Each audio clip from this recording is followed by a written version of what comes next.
श्री राधा रमण लाल की जय। कैसे हैं प्यारे भक्तों? आज है योगिनी एकादशी, तो आप सभी को योगिनी एकादशी की शुभकामनाएं। क्योंकि है आज योगिनी एकादशी और अभी दिन के बज रहे हैं 2। तो गाइज मैंने सोचा क्यों ना बनाया जाए एक अच्छा सा चटपटा सा व्लॉग। सो गाइस, आपको क्या पता है, गाइस की जगह में भक्त बोलना चाहिए, है ना? क्योंकि मुझे लगता है कि मेरे चैनल्स पे भक्ति को सुनने के लिए भक्त आते होंगे। सो आज से मैं गाइस ना बोल के भक्त बोलूँगी। तो जो प्यारे भक्त हो, तो आज हम बात करेंगे कि बेसिकली योगिनी एकादशी जो है वो क्यों मनाई जाती है और क्या इसके पीछे का कारण है। तो आज है 11 जुलाई, और काफ़ी लोग पता क्या कहते हैं, एकादशी तो कल की थी, एकादशी तो कल की थी। और मैं सोचती हूँ कि मैं किस किस को बताती चलूँ कि एकादशी आज मनाई जाएगी। देखो, इसका बेसिकली क्या कारण होता है कि जैसे एकादशी थी वो कल 10 जुलाई थी, तो 10 जुलाई को 8:30 बजे से शुरू हुई और आज सुबह लगभग 5 साढ़े 5 बजे तक वो एकादशी रही मैक्सिमम। तो यहाँ पे क्या होता है, जो भी चीज़ उदय तिथि से लगना शुरू होता है, उदय तिथि का मतलब होता है कि जैसे हमारी एकादशी 8:30 से लग रही है, अगर वो सुबह सूर्य उदय से लगती तब उसका मान होता और साथ ही वो द्वादशी से युक्त होती। तो इसीलिए हम 11 को मनाएंगे एकादशी का। जो वैष्णव है, कहा जाता है कि जो दुर्योधन की माता थी, उन्होंने जो एकादशी का व्रत है वो उस दिन रखती थी, जैसे कल 10 तारीख थी तो वैसा रखती थी। बट जो वैष्णव्स हैं वो एकादशी कब रखते हैं, जो सूर्योदय से लगी हुई होती है। जैसे आज 5 बजे तक थी एकादशी, तो हम इस पूरे दिन को एकादशी का मान करते हुए, द्वादशी से कनेक्टेड होते हुए इसका पूरा व्रत रखेंगे। सो आप सभी भी एकादशी का व्रत कीजिए। आपको पता है, भगवान ना सबसे बड़े डॉक्टर हैं and he is the artist, right? वो सबसे बड़े आर्टिस्ट हैं। जब पता है भक्त की भावना कैसी होती है, जब हम किसी को देखते हैं, लाइक कितना सुंदर बच्चा है ना, कितनी सुंदर नदी है ना, कितना खूबसूरत है ना ये। तो आप सोचो, अगर वो चीज़ इतनी खूबसूरत है तो उसको बनाने वाला कितना खूबसूरत होगा। So this is our God, हमारे राघव, हमारे कन्हैया, हमारे जग के दाता श्री हरि विष्णु। तो हम पहले बात पे आते हैं कि बेसिकली आज योगिनी एकादशी है एंड योगिनी एकादशी का बेसिकली क्यों फास्ट रखना चाहिए। फर्स्ट ऑफ ऑल, जो हमारे भगवान हैं वो सबसे बड़े डॉक्टर हैं, राइट? और जैसे ना हम लोग खाते रहते हैं, बेसिकली सिर्फ हम पूरा दिन अपना खाने में ही निकाल देते हैं। ये खाते हैं, कुछ क्रेविंग सी हो रही है, कुछ ये खा लेते हैं। तो इससे क्या होता है, जो हमारा डाइजेस्टिव सिस्टम है वो सिर्फ और सिर्फ हमारे काम में लगा रह जाता है। बेसिकली वो सिर्फ खाने को डाइजेस्ट करने में अपनी सारी स्ट्रेंथ को लगा देता है। तो जहाँ डाइजेशन सिस्टम को, हमारी बॉडी को कोई और काम करना चाहिए, आपको स्ट्रेंथन प्रोवाइड करना चाहिए, उस जगह वो स्ट्रेंथ करने की जगह वो डाइजेशन में थक जाता है और हम खाते रहते हैं। तो जब हम 15 दिनों में एक दिन एकादशी का उपवास रखते हैं तो हमारे डाइजेशन सिस्टम को भी रेस्ट मिल जाता है। तो भगवान बहुत बड़े डॉक्टर है। और आपको पता है, हमारे बॉडी में टॉक्सिन्स को निकालने का टाइम ही नहीं मिलता। जैसे देखा है आपने, नाली तो चलती रहती है, बट जब नाली के बीच में साइड आइड जब कुछ कचरा फंस जाता है तो हमारा डाइजेस्ट सिस्टम ऐसे ही हमारी नसों को, हमारी नर्व्स को आज साफ करता है जब हम लोग फास्टिंग में होते हैं। देन हमारा फेस, देन हमारा हर चीज़ क्लीन रहता है। सो दैट हमें क्या करना चाहिए, हमको राधा रमन लाल जी का उपवास रखना चाहिए एकादशी।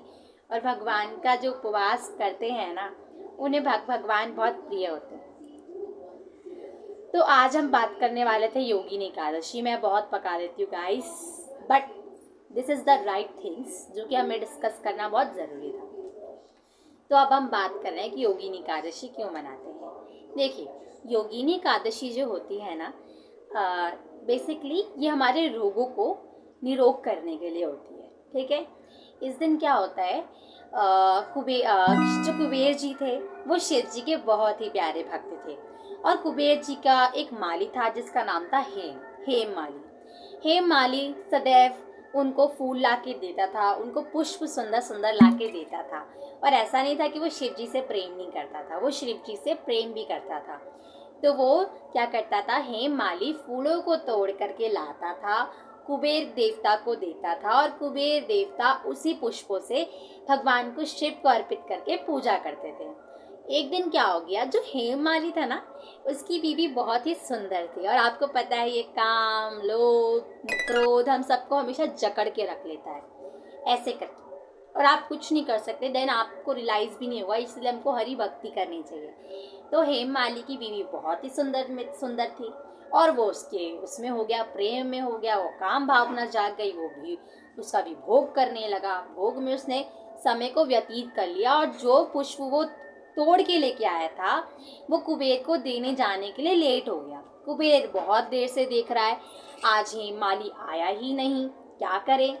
देन क्या होता है, वो बोलता है, अपने दूतों को भेजता है और कहता है जाके चेक करो कि आखिर हेममाली रह कहाँ गया। देन क्या होता है, हेममाली जो होता है ना, उसको पता ही नहीं चलता कि कब दूत आए और कब दूत उसको देख करके चले गए।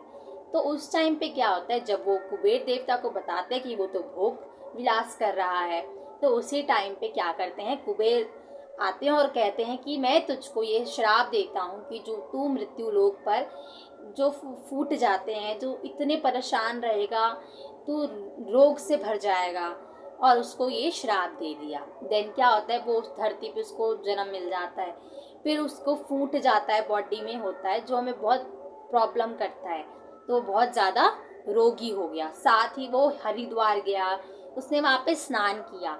जब हरिद्वार में जाकर उसने स्नान किया तो उसके पीछे ढेर सारी मधुमक्खियाँ पड़ गई। फिर जब वो उसके आगे गया तो वो अभी जो स्नान चल रहा था, जो कह रहे थे बहुत ज़्यादा, वहाँ पे भी गया था वो, बहुत बड़ा, मतलब उसने स्नान किया। फिर वहाँ जाते जाते वो मार्कंडेय ऋषि जी के आश्रम के पास पहुँच गया, क्योंकि उसने कहा कि मुझे पश्चाताप है। और सबसे बड़ी चीज़, क्योंकि उसने शिव भक्ति करी थी, तो इस वजह से उसको याद था कि उसको किस चीज़ का श्राप मिल रहा है और वो किस लिए यहाँ पे आया है। तो इसी वजह से उसने मार्कंडेय ऋषि जी को सब कुछ बताया कि मेरे साथ क्या हो रहा है, और मुझे कोई ना कोई रास्ता बताइए कि मैं निरोग हो जाऊं। क्योंकि मार्कंडेय ऋषि बहुत ही बड़े भक्त हैं, तो इसी वजह से मधुमक्खियों ने भी उसके पीछे पीछा करना छोड़ दिया था। तो उस समय क्या हुआ कि उन्होंने कहा आप योगिनी एकादशी करो, जो कि कृष्ण पक्ष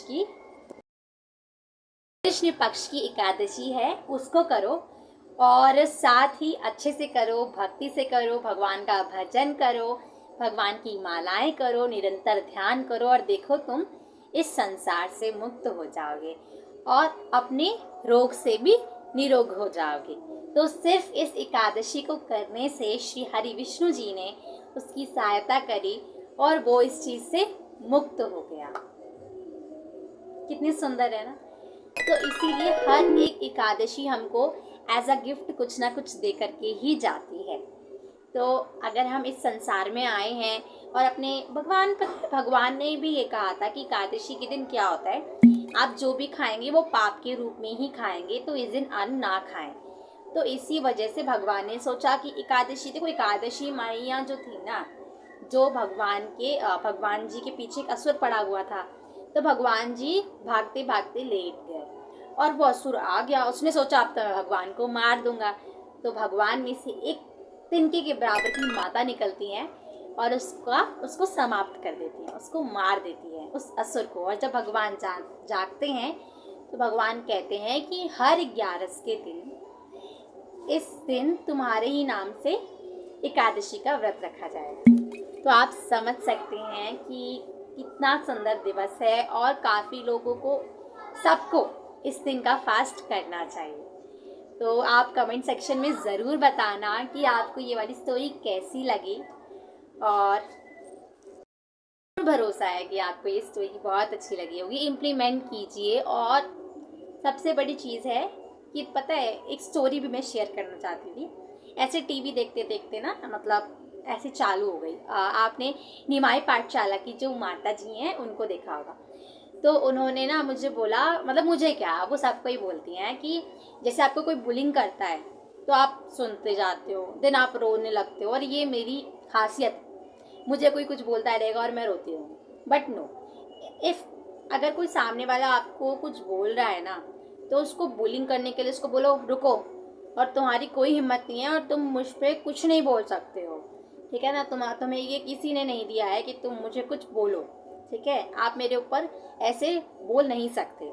जब तक आप उसका विरोध नहीं करेंगे वो आपको बोलता रहेगा, वो आपको नीचे करता रहेगा।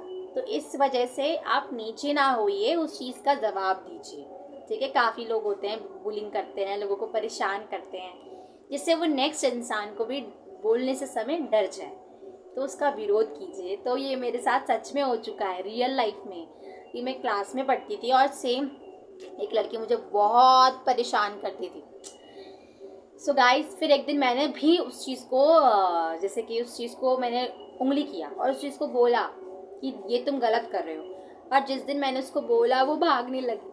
सो गाइस, अपने लिए विरोध करना बहुत ज़रूरी है, क्योंकि ये संसार है, यहाँ हर प्रवृत्ति के लोग मिलेंगे आपको। भक्ति भी मिलेंगे तो असुर भी मिलेंगे।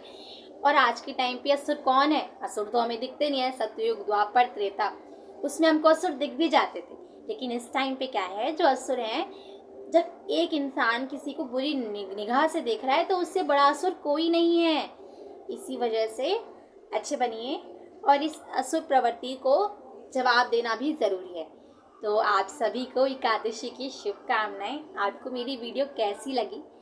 ये छोटा सा पार्ट था जो मैं सभी से शेयर करना चाहती थी, और मैं समझ सकती हूँ मेरे वीडियो का जो भी लेंस है, जो भी मीन्स मैं क्या कहना चाहती हूँ, इट मीन्स कि जो ब्लैकनेस है वो ब्राइटनेस जो है वो कम है।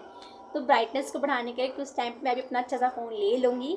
सो गाइस, आपको मेरी वीडियो कैसी लगी आप सब्सक्राइब कीजिए, एंड राधे राधे।